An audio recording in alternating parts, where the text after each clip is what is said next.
আকাশবাণী কলকাতা। স্থানীয় সংবাদ পড়ছি শুভব্রত মুখোপাধ্যায়। বিশেষ খবর। রাজ্যের বিভিন্ন জেলায় আগামী বুধবার থেকে লোকাল ট্রেন পরিষেবা শুরু হতে চলেছে।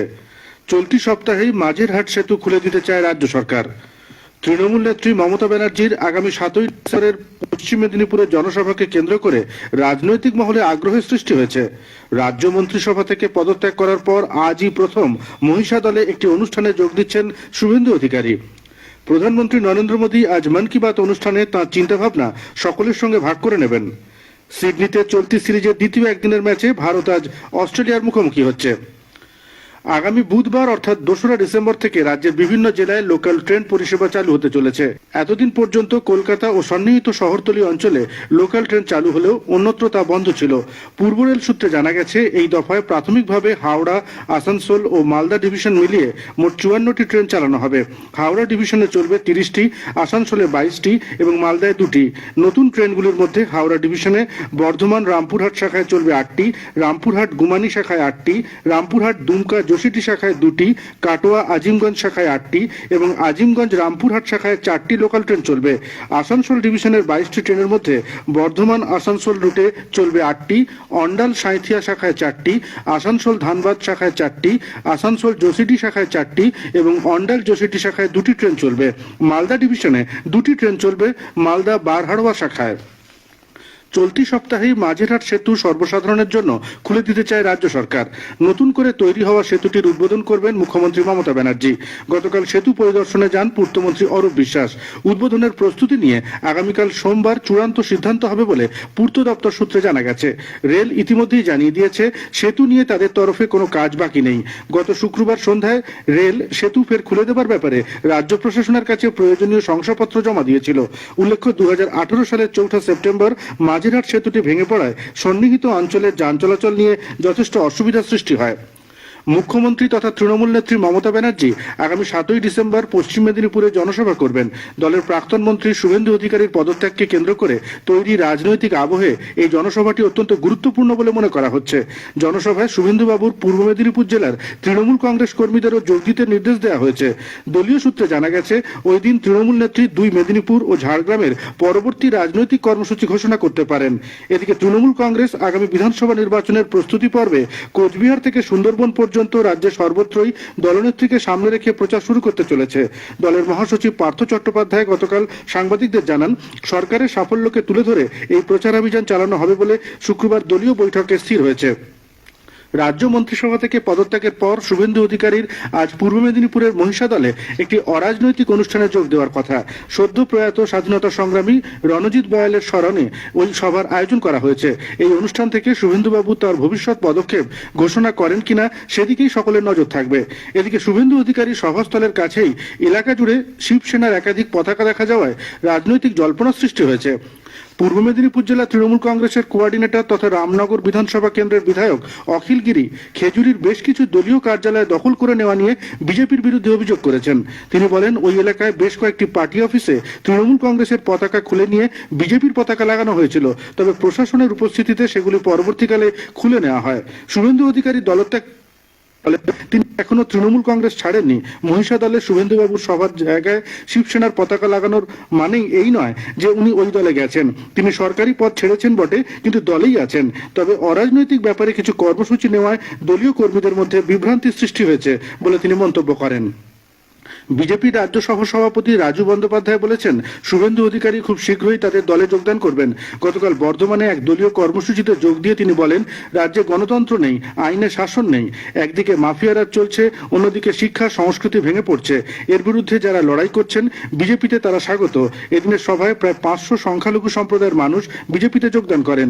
এদিকে হুগলির খানাকুলে এক জনসভায় তৃণমূল কংগ্রেস সাংসদ কল্যাণ বন্দ্যোপাধ্যায় বলেন, যারা দল ছেড়ে চলে যেতে চান তারা চলে যেতে পারেন। মমতা ব্যানার্জি সৈনিকরা তাকে সামনে রেখেই লড়াই চালিয়ে যাবে। বিজেপির পশ্চিমবঙ্গের পর্যবেক্ষক কৈলাস বিজয়বর্গীয় বলেছেন, তৃণমূল কংগ্রেসে কোনো কিছুই ঠিকঠাক চলছে না। কয়লা নিয়ে কালোবাজারি, গরু পাচার, সিন্ডিকেট রাজকে সর্বোচ্চ স্তর থেকে মদত দেওয়ায় শুভেন্দু অধিকারী সহ বহু দলীয় নেতা সহ সাধারণ মানুষ ক্ষুব্ধ। শুভেন্দু অধিকারীর পদত্যাগের জন্য ভাইপোই দায়ী বলে তিনি মন্তব্য করেন।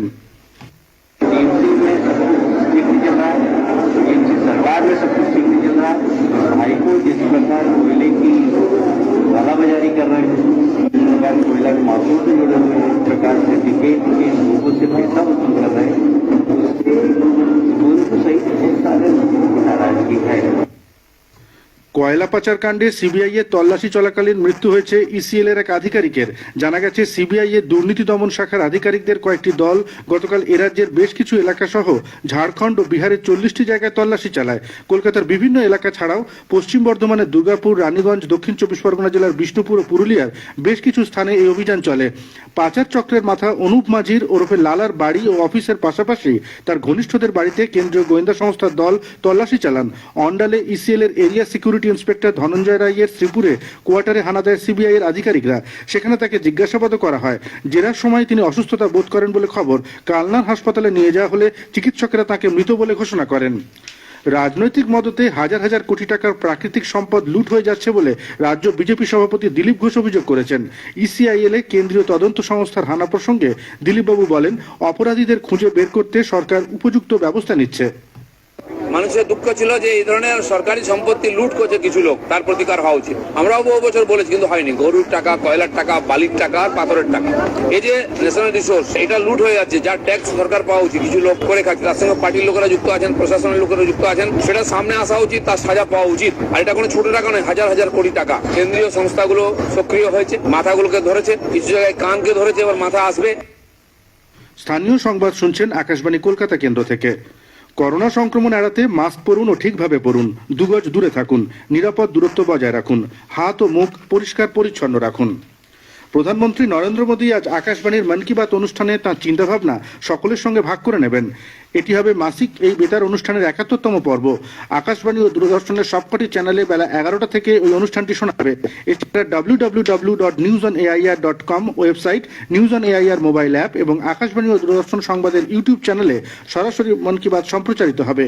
প্রধানমন্ত্রীর হিন্দি ভাষণের পরেই প্রচারিত হবে আঞ্চলিক ভাষায় তর্জমা। রাত 8টায় আবার আঞ্চলিক তর্জমা পুনঃপ্রচারিত হবে। টালা ট্যাঙ্কের সঙ্গে সংযুক্ত জল সরবরাহের পাইপ মেরামতির কাজ আজ শেষ হয়েছে বলে কলকাতা পুরসভা সূত্রে জানানো হয়েছে। গতকাল দুপুর থেকে এই কারণে উত্তর ও মধ্য কলকাতার বিভিন্ন এলাকায় জল সরবরাহ বন্ধ ছিল। পুরসভা জানিয়েছে আজ সকাল থেকে জল সরবরাহ স্বাভাবিক হবে। উল্লেখ্য, টালার নীলমণি মিত্র রোড কাছে সপ্তাহখানেক আগে একটি ফাটল ধরা পড়ে। এছাড়া 60 ইঞ্চি পাইপ সরানোর কাজেও কিছু সমস্যা ছিল। পশ্চিম মেদিনীপুর জেলার কয়েকটি এলাকায় গতরাতে মৃদু ভূকম্পন অনুভূত হয়েছে। আকাশবাণীর সংবাদদাতা জানিয়েছেন, রাত 9টা 40 মিনিট নাগাদ বেলদা, কেশিয়ারি এবং পার্শ্ববর্তী ঝাড়গ্রামের কয়েকটি এলাকায় ভূমিকম্প হয়েছে, তবে ক্ষয়ক্ষতির কোনো খবর পাওয়া যায়নি। আলিপুরদুয়ারের সাংসদ জন বার্লা নিজের সংসদীয় ক্ষেত্রে রেল পরিষেবার উন্নতির বিষয়টি নিয়ে গতকাল দুপুরে রেলমন্ত্রী পীযূষ গোয়েলের সঙ্গে ভার্চুয়াল বৈঠক করেছেন। তিনি ট্রেনের বেশ কিছু স্টপেজ ও ফ্লাইওভারের দাবি জানান। উল্লেখ্য, গত 27শে নভেম্বর এই দাবি দেওয়াগুলি তুলে ধরে তিনি রেলমন্ত্রীর কাছে চিঠি লিখেছিলেন। তৃণমূল কংগ্রেস ছেড়ে সদ্য বিজেপিতে যোগদান করা কোচবিহারের বিধায়ক মিহির গোস্বামী উত্তরবঙ্গের জন্য বিশেষ মর্যাদার দাবি জানিয়ে গতকাল কেন্দ্রীয় স্বরাষ্ট্রমন্ত্রী অমিত শাহের কাছে স্মারকলিপি পেশ করেছেন। স্মারকলিপিতে তিনি গরু পাচার আটকাতে কেন্দ্রীয় সরকারকে আরও বেশি সচেষ্ট হবার অনুরোধ জানিয়েছেন। মিহিরবাবু উল্লেখ করেছেন, উত্তরবঙ্গের কুমারগ্রাম, নাগরাকাটা, তুফানগঞ্জের মতো প্রত্যন্ত এলাকাগুলি অবহেলার শিকার। এসব অঞ্চলে একাধিক নদী বয়ে যাওয়ায় যাতায়াত করার ক্ষেত্রে সমস্যা রয়েছে। কলকাতার রানী রাসমণি এভিনিউয়ের উল্টো দিকে ধর্মতলা বাসস্ট্যান্ডের কাছে একটি ঝুপড়ির দোকানে গতকাল রাত 2টো নাগাদ আগুন লাগে। দমকলের একটি ইঞ্জিন 1.5 ঘন্টার চেষ্টায় ওই আগুন নেভায়। হতাহতের কোনো খবর নেই। উত্তর 24 পরগনার বারাসাত ডাকবাংলো মোড়ে গতরাতে পূর্ত দপ্তরের একটি অফিসের গুদামে আগুন লাগে। আগুনে গুদামের ভিতরে থাকা জিনিসপত্র সম্পূর্ণ পুড়ে যায়। দমকলের একটি ইঞ্জিন ঘটনাস্থলে ঘণ্টাখানেকের প্রচেষ্টায় গিয়ে আগুন নিয়ন্ত্রণে আনে। গোয়ার ফতোরদা স্টেডিয়ামে গতকাল আইএসএল ফুটবলে বেঙ্গালুরু এফসি ও হায়দ্রাবাদ এফসির ম্যাচটি অমীমাংসিতভাবে শেষ হয়েছে। কোনো দলই গোল করতে পারেনি। আজ তিলক ময়দানে জামশেদপুর এফসি ওড়িশা এফসির বিরুদ্ধে খেলবে। সিডনিতে চলতি সিরিজের দ্বিতীয় একদিনের ম্যাচে ভারত আজ অস্ট্রেলিয়ার মুখোমুখি হচ্ছে। খেলা শুরু হবে সকাল 9টা 10 মিনিটে। আকাশবাণী এই খেলার ধারা বিবরণী সরাসরি সম্প্রচার করবে। কোচবিহারের ঐতিহ্যবাহী মদনমোহনের রাস উৎসব আজ থেকে শুরু হচ্ছে। কোভিড পরিস্থিতিতে এবারে ছোট করে আয়োজন করা হচ্ছে রাস মেলা। শেষ করার আগে স্থানীয় সংবাদের বিশেষ কিছু অংশ আরও একবার। রাজ্যের বিভিন্ন জেলায় আগামী বুধবার থেকে লোকাল ট্রেন পরিষেবা শুরু হতে চলেছে। চলতি সপ্তাহেই মাঝেরহাট সেতু খুলে দিতে চায় রাজ্য সরকার। তৃণমূল নেত্রী মমতা ব্যানার্জির আগামী 7ই ডিসেম্বরের পশ্চিম মেদিনীপুরে জনসভাকে কেন্দ্র করে রাজনৈতিক মহলে আগ্রহের সৃষ্টি হয়েছে। রাজ্য মন্ত্রিসভা থেকে পদত্যাগ করার পর আজই প্রথম মহিষাদল একটি অনুষ্ঠানে যোগ দিচ্ছেন শুভেন্দু অধিকারী। স্থানীয় সংবাদ শেষ হলো। এরপর শুনবেন বিশেষ সংবাদ সকাল 9:15টায়।